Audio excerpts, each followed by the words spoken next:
Well, where did that one come from? Newcastle United 4, West Ham United 3. Full time at St James's Park. We are joined today. We've got John from Oklahoma. We've got Dan here as well. 2 fans have actually travelled across. Fucking game! Yes, he is, mate. What a game! We were fucking awesome! I mean, he's correct for sure, but no, we are joined here today, 2 fans all the way from America. I've had the absolute pleasure of spending last night with a pair of them over inside Shiraz Bar with plenty of other fans that have travelled across America as well. First question I want to ask actually is, how is things getting over? Are things going well back in America with the Newcastle fan base? How are things going? Yep. Well, I call myself the lonely Geordie because there's no other Newcastle fans around me. I know 2 others, but one is a documentary filmmaker. He's never in town, and his dad is retired, so they're all over the place. So I'm all by myself, but we're building. We're always building, and I'm always trying to indoctrinate somebody in the black and white. So the other thing, I'm like Dan. I was a sole guy in Oklahoma, right? But I've made some connections with people, and there's actually 2 of my neighbors that are Newcastle people. They're coming over for the Everton match. So yeah, we'll have more friends over at that match than there was for here. But we have a network that connects all the different clubs. I'm wearing the Denver Toon Army scarf. obviously we know people down in San Diego and Washington DC and Chicago, Nashville, Philadelphia. So yeah, we're always building on what we built last summer. Yes, so exactly. there you go. Now, one thing I want to ask this one actually is just about going to the games itself. So for fans from America or fans elsewhere, they're able to buy hospitality tickets, stuff like that. It's just in case you get any accusations of anyone thinking you got tickets up elsewhere. Obviously, for fans that are abroad, they've got their own membership scheme. They're able to go in and I take it you enjoy yourself in the barracks today, did you? Yeah, we were hardly in there because lately what's happened is we get to the match, we've got things to do, people to see, and by the time we get in there, we can hardly eat. Because it's like, it's time to go out, it's time to get in.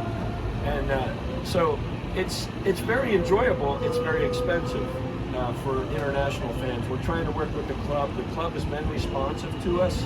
They heard us. They heard the same things from all the American clubs and other internationals, that we have an international membership, but we never get the ballot. And the ballot doesn't help us anyway because it happens like 3 weeks before the match.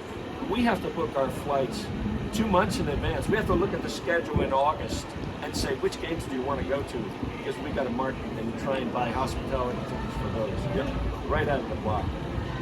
Well, I think we should talk about that game we just saw today. I can't believe how that game went. It was mental, wasn't it? Well, you only have 10 minutes, Adam, so I could talk all night about it. I know we could, yeah. It was such a weird game when you look back at it now in retrospect, because before we got the 3-2, I actually thought Newcastle had quite a bad game. It was so weird looking at it now, but obviously the result was the important part. Huge 6 points going into the team that's just above us in the league table. I mean, Dan, what were your thoughts at that game? Just to earn the PK early, that was good. That put us on good stead. But then they equalized very quickly to go into halftime 2-1. Then to be scored on so early in the second half, it just kind of deflated everybody's balloon. You know, we're all sitting there, but the fight was there. I think the hardest thing for us to witness was all of the injuries all impacting us at one time. You know, we got, Lascelles comes off, Kraft comes on, Kraft goes off, Mickey comes on, Mickey goes on, Mickey comes off, Livramento as well. So I mean, and then we lost Anthony Gordon to a second yellow to dissent. You know, it's foolishness, but the will and the fight to come back and to score. Harvey Barnes.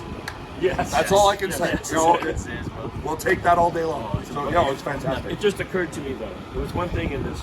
It was almost like a microcosm of the season, because there were ups and downs all game long. Absolutely. Isn't that our season?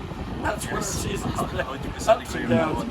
But and then we came out a winner at the end. So the good thing is, this is a winning club. This is a big, massive club, and we just had the worst of luck this year. And we're going to get over it. We're going to have a summer. We're going to rest up, get some guys back, and we'll probably get new people too. So I look forward to the rest of this season. More than anything, I think this was an advertisement or advertisement, however you want to say it. But this was an advertisement for Newcastle football. I mean, you want to feel an emotion, You got it. You can be up, you can be down, you can be up, and then you can be up. You know, it had everything you wanted to have in a match. So no complaints. It was fantastic. We were both getting texts from people back in America saying, "Oh my God, you're at this game. This is wild." My father-in-law, he asked me what time the kickoff was, and I said, "Pops, it's 5:30 in the morning your time," and he goes, "I'll be watching for you." Yeah. So, and I was getting texts all during the game, just going, "This is mental." So, you know, the fact that we've got people from all over the world watching and keeping up with us is just, it's paramount. It's just a testament to what we're going through. My son from Texas texted me. He's like, "What a match to be at!" And my neighbor too. What a match to be at. They loved it. You got a good record as well as seeing, haven't you? I remember seeing you at the Man U and the Chelsea game, didn't you? Oh, those were great. Those were fantastic. I'm 3-0 this year. I was going to say 3-0. 3-0. 3-0. Thank you, Dad. Thank you, Dad. And you also go for the Everton game as well. So Yep. We're here for Tuesday's match as well, so we're looking forward to that. No, but just as well, they'll also be going to the women's match tomorrow. So if you get a chance to see Johnny, see Danny, come up and say hello. See you all. They travel across the world and come see the Newcastle fans, come see the city. Just come out here and enjoy yourselves and enjoy what was. I mean, you picked a good one to come to. Obviously, I think the best home one I've probably seen since the last time you got here, actually. So yeah, picked the good ones to come to. But now it was superb today. If you want my honest opinion, I thought there were probably 4 standout players there. Issa, of course, with 2 pens, he assisted the goal. Gordon was class winning 2 pens.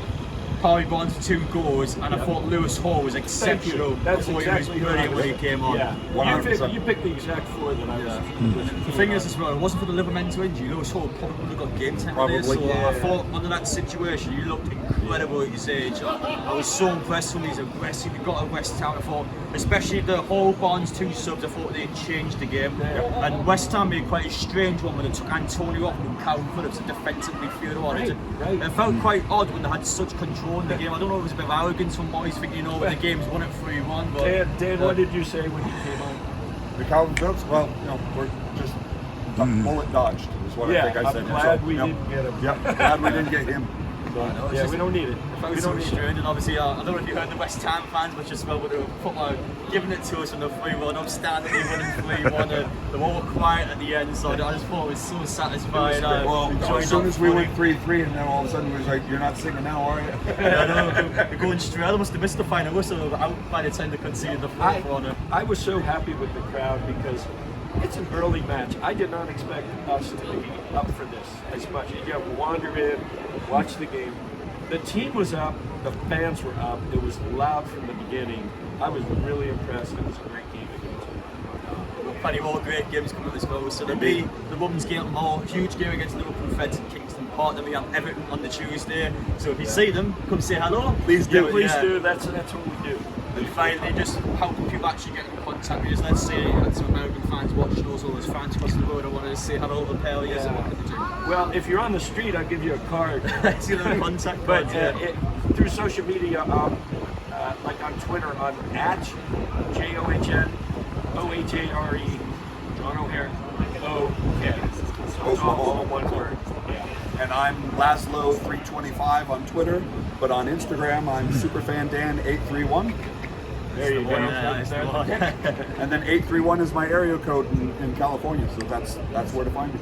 Well, I'll get a picture taken with the pair of this one. I'll make sure they're actually at their social media so you can see it for yourself on my pages. But appreciate it. Thank you so much. Thanks for having us, Adam. We've got a lovely night of drinking after this, aren't we? So hopefully we're all ready for the game tomorrow against the Feds. But that was brilliant. Thank you so much. Full time tonight. 4-3. Newcastle 3-1 down. 4-3 up. Harvey Barnes wraps it up. What a finish in the game. Take care, guys. See you all for the Everton game. Thanks, John. Thank you, sir. Just take a quick picture.